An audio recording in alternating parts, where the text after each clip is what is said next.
기적과도 같았습니다. 2009년 이후 무려 17년 만에 다시 밟아본 WBC 8강 무대. 대한민국 야구 팬들의 염원이 마침내 결실을 본 듯했습니다. 하지만 그 뜨거웠던 열망은 도미니카라는 거대한 벽을 만나 차갑게 식어버렸습니다. 메이저리거들이 다소 포진한 도미니카에게 당한 0대10 7회 콜드게임 패배. 팬들의 영혼은 단 몇 시간 만에 차가운 비판으로 바뀌었습니다. 결국 우물한 개구리였다.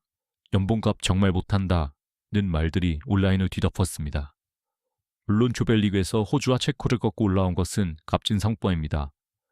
하지만 습적 일본과 대만에게 무릎을 꿇었던 조별리그의 기억은 분명 아쉬움도 있었습니다. 우리가 혹시 기적적인 8강 진출에 취해 우리 야구가 처한 진짜 위기를 보지 못한 걸까요? 오늘 이 영상에서는 이번 WBC를 통해 우리가 마주한 진실, 그리고 대한민국 야구가 나아가야 할 방향에 대한 고민을 여러분들과 나누어 보려고 합니다. 가장 먼저 터져나온 비판은 역시 연봉이었습니다. 실력은 대만이나 호주랑 비슷한데 왜 돈은 일본만큼 받느냐는 지적이죠. 실제로 2025년 기준 KBO 평균 연봉은 약 1억 6천만 원입니다. 압도적인 메이저리그와 그 뒤를 잇는 NPB에 이어 전 세계에서 세 번째로 높은 수치입니다. 이 데이터만 놓고 보면 팬들의 분노는 타당해 보입니다. 하지만 여기서 우리는 연봉의 본질을 들여다볼 필요가 있습니다. 연봉은 단순히 국제대회 성적만으로 매겨지는 점수가 아닙니다. 철저하게 시장 논리에 의해 결정되는 가치죠.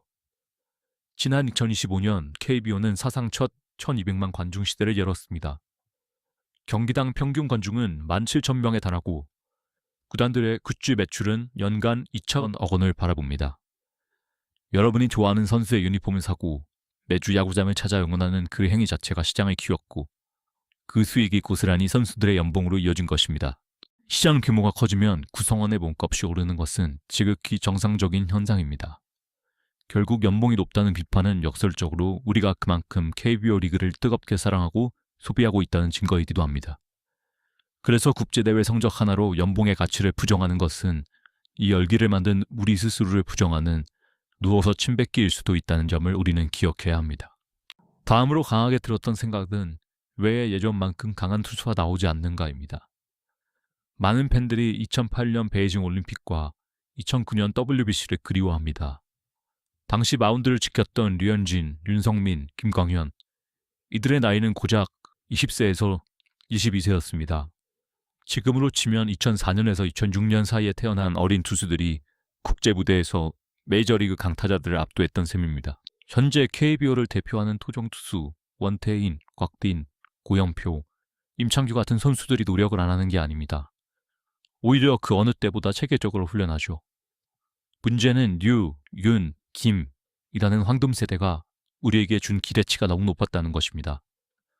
그들은 한국 역사상 다시 보기 힘든 천재들이 한꺼번에 쏟아져 나온 특수한 사례였습니다. 진짜 비극은 데이터에서 나타납니다. 대한민국 인구 5천만 명의 프로구단은 10개입니다. 일본과 미국에 비해 구단당 담당 인구수가 현저히 적습니다. 더 심각한 건 뿌리인 유소년입니다. 일본에는 전 일본이 열광하는 고교 전국 야구대회 고시엔이 존재하죠. 매년 여름이 꿈의 무대에 서기 위해 예선에 참가하는 고교팀만 약 3,800개에 달합니다. 물론 이들이 모두 프로를 지망하는 엘리트 선수는 아닙니다. 순수하게 야구가 좋아서 모인 클럽 동아리 수준의 팀이 3,000개가 넘습니다. 반면 우리의 현실은 어떻습니까? 2026년 기준 대한민국 고교 야구 주말리그에 참여하는 팀은 고작 102개입니다. 일본과 비교하면 팀 수에서만 약 40배의 격차가 벌어집니다. 여기서 더 뼈아픈 지점은 내용입니다. 우리나라는 일본처럼 가볍게 야구를 즐기는 클럽이나 동아리 기반의 고교팀이 거의 존재하지 않습니다. 주말리그에 나서는 102개 팀은 대부분 인생을 걸고 야구에 올인한 엘리트 야구부입니다. 선수가 배출되는 모수 자체가 압도적으로 적은 상황에서 10개 구단의 엔트리를 채우다 보니 리그 전체의 평균 실력이 희석되는 것은 통계학적으로 너무나 당연한 결과입니다. 공급은 줄어드는데 자리는 늘어난 구조. 이것이 우리가 느끼는 리그 수준 저해의 서늘한 실체입니다. 그렇다면 우리는 이대로 주저앉아야 할까요? 일본이나 미국보다 야구 인구가 적으니 지는 게 당연하다며 위안만 삼을 수는 없습니다. 숫자로 이길 수 없다면 결국 방법론에서 해답을 찾아야 합니다.